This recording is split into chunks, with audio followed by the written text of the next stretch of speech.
For many young girls in India, the road to school is long and hard. But the biggest challenge is not just getting to school, but staying there. 1 in 5 Indian girls abandons their study at a pivotal moment in their lives, when they get their first period. On any given day, approximately 800 million women are menstruating around the world.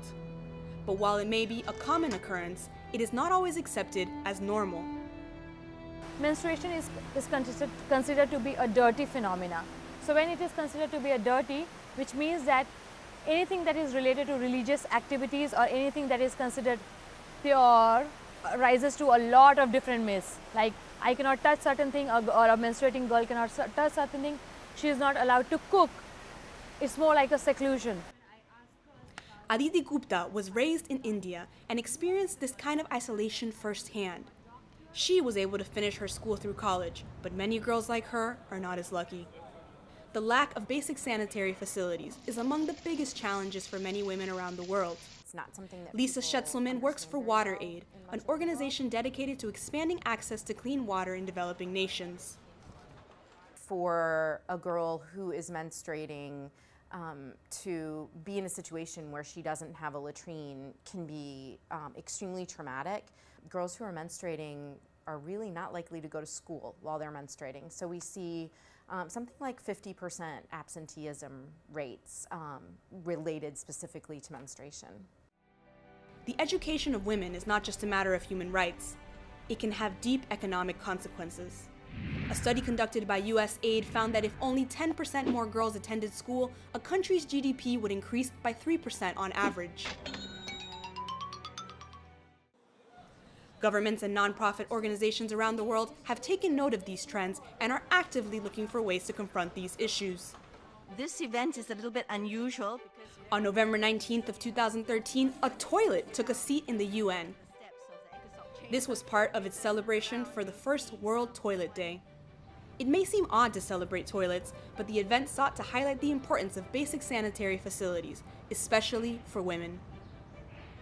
But access to clean facilities is only one part of the solution. Many women around the world also lack access to basic products to help manage their periods. For many women around the world, controlling their periods can be as easy as a trip to the supermarket, where they can choose from a variety of products and brands. But for women in these poor communities, access to basic products like tampons or pads can be considered a luxury. Marisabel Ruiz, a Guatemalan entrepreneur, has been fighting to alleviate this problem in her home country. Por ejemplo, más o menos en Guatemala las toallas sanitarias llegan a costar entre $1 a $2. Estas son las marcas, digamos, que más baratas.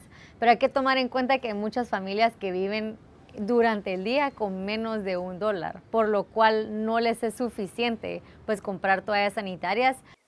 Reese tells us that women and young girls in these developing nations are often forced to use unhygienic methods to manage their menstruation, such as rags, newspapers, leaves, or even ashes. This puts them at high risk for infection and disease. Many small businesses around the world, often created by women, have started to pursue innovative solutions to this problem. Businesses like AfriPad in Uganda or SathiPad in India sell pads made out of local natural materials, such as banana or coconut leaves. In Guatemala, Marisabel Ruiz founded a startup called Sheva, which utilizes the internet to help bring sanitary products to those in need. Por una compra de un producto que uno necesita comprar, y lo bueno es que tenemos todas las marcas más populares del mercado, uno cambia la vida radicalmente de una niña. Sheva allows women in the US to purchase their menstrual products online. In a business model similar to that of the Tom shoe brand, the proceeds of these sales are then used to help provide those same products to young girls in Guatemala. But despite all these efforts, the biggest obstacle in many countries is changing the common misperceptions surrounding menstruation. So I was 12 when I got my first periods. I was told to keep it a secret from everyone. When this chapter came about reproductive health and the topic of menstruation and periods, he skipped the entire chapter and asked us to go on our own. And think of a 9-year-old girl, and suddenly she sees this blood coming out of her vagina and she is not knowing anything. What is the reason behind it? why is it coming, what do I do? So many of the girls, when they get their periods, they think that they are going to die because blood is considered with, or they are terminally ill. As an adult, Aditi has dedicated herself to sexual health education. Along with her husband, she has created a comic book called Menstrupedia to teach girls about their bodies and their period. Menstrupedia is now being used by thousands of schools across India. Aditi and her husband are also working on a Spanish version of the comic. It is always presented in a negative light, or let's say it is always seen as a restriction, but it is a symbol of womanhood, and like, girls bleed because the humanity can live. Perhaps by removing the taboos associated to menstruation, more work can be done to ensure that women have access to the proper products and facilities to control a part of their lives as normal as eating, sleeping, or going to the bathroom. In the end, this could give millions of women and girls around the world more control over their futures.